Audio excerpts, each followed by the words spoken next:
Hello friends, hi, ನಮಸ್ಕಾರ. ಎಲ್ಲ ಚೆನ್ನಾಗಿದ್ದೀರಾ ಅಂದ್ಕೊತೀನಿ. ನನ್ನ ಚಾನಲ್ಗೆ ಸ್ವಾಗತ. ಇದೇನಪ್ಪ ಅಂದ್ಕೊಂಡ್ರಾ, ಇದು ಫ್ಲ್ಯಾಕ್ಸ್ ಸೀಡ್ಸ್ ಚಟ್ನಿ, ಅಂದರೆ ಅಗಸೆ ಚಟ್ನಿ. ಬನ್ನಿ ಹೇಗೆ ಮಾಡೋದು ಅಂತ ತೋರಿಸ್ತೀನಿ ನೋಡಿ. ನಾನೊಂದು 1/4 kg ತೊಗೊಂಡಿದ್ದೀನಿ ಅಗಸೆ ಬೀಜನ.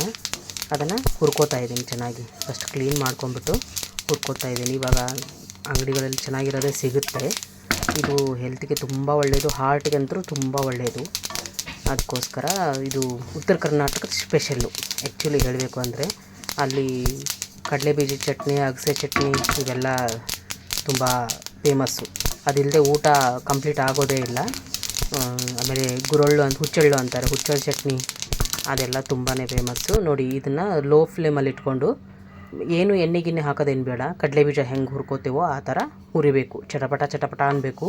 ತುಂಬ ಗಮನ ಇಟ್ಟು ಹುರಿಬೇಕು, ಯಾಕಂದರೆ ಇದು ಸ್ವಲ್ಪ ಸೀದೋದ್ರೂ ಚಟ್ನಿ ಟೇಸ್ಟ್ ಹೊರಟೋಗುತ್ತೆ. ಅದಕ್ಕೆ ನೋಡಿ, ಇವಾಗ ಇದೆಲ್ಲ ಹುರಿದಾಗಿದೆ. ಇದಕ್ಕೆ ಏನೇನು ಇಂಗ್ರೀಡಿಯೆಂಟ್ಸ್ ಬೇಕು ಅಂತ ನೋಡೋಣ ಬನ್ನಿ. ಒಂದು 8ರಿಂದ 7 ಬೆಳ್ಳುಳ್ಳಿ ಬೇಳೆ, ಆಮೇಲೆ ಕರಿಬೇವು. ಅದಕ್ಕೆ ಬೆಳ್ಳುಳ್ಳಿ ಸಿಪ್ಪೆ ತೆಗೆದು ಹಾಕ್ಕೊಂಡಿದ್ದೀನಿ. ಕ್ವಾಂಟಿಟಿ ಮೇಲೆ ನಿಮ್ಗೆ ಅಳತೆ ಚೇಂಜ್ ಮಾಡ್ಕೊಳ್ಳಿ.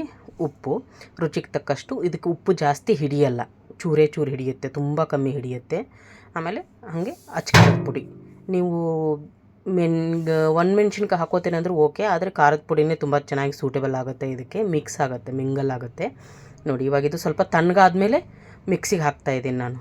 ತುಂಬ ಬಿಸಿ ಬಿಸಿದು ಹಾಕಿದ್ರೆ ಮುದ್ದೆ ಆಗಿಬಿಡುತ್ತೆ.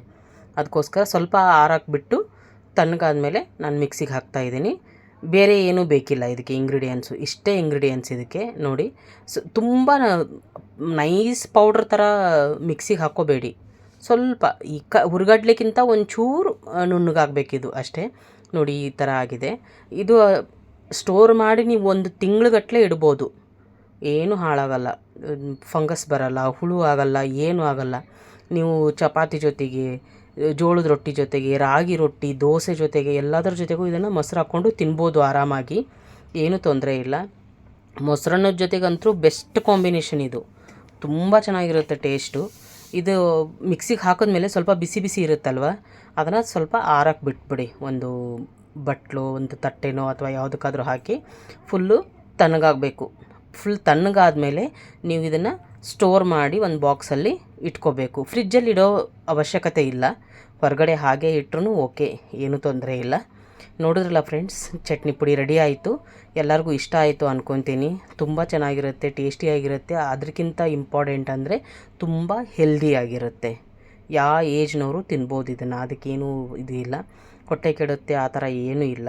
ತುಂಬ ಚೆನ್ನಾಗಿರುತ್ತೆ, ಟ್ರೈ ಮಾಡಿ. ನಾನು ಇವಾಗಲೇ ಹುರ್ಗಡ್ಲೆ ಚಟ್ನಿನೂ ಮಾಡ್ತಾಯಿದ್ದೀನಿ. ಆಮೇಲೆ ಕಡಲೆಬೀಜ ಚಟ್ನಿ ಆಲ್ರೆಡಿ ನಾನು ಅಪ್ಲೋಡ್ ಮಾಡಿದ್ದೀನಿ ವಿಡಿಯೋನ. ಅದರ ಜೊತೆಗೆ ಇವಾಗ ಅಗಸೆ ಬೀಜದ ಚಟ್ನಿನೂ ಮಾಡಿದ್ದೀನಿ. ಇಷ್ಟ ಆಯಿತು ಅಂದ್ಕೊತೀನಿ. ಲೈಕ್ ಮಾಡಿ, ಸಬ್ಸ್ಕ್ರೈಬ್ ಮಾಡಿ, ಕಮೆಂಟ್ ಮಾಡಿ. ಓಕೆ, ಹೀಗೆ ಸಪೋರ್ಟ್ ಮಾಡಿ. ಬಾಯ್, ಥ್ಯಾಂಕ್ ಯು.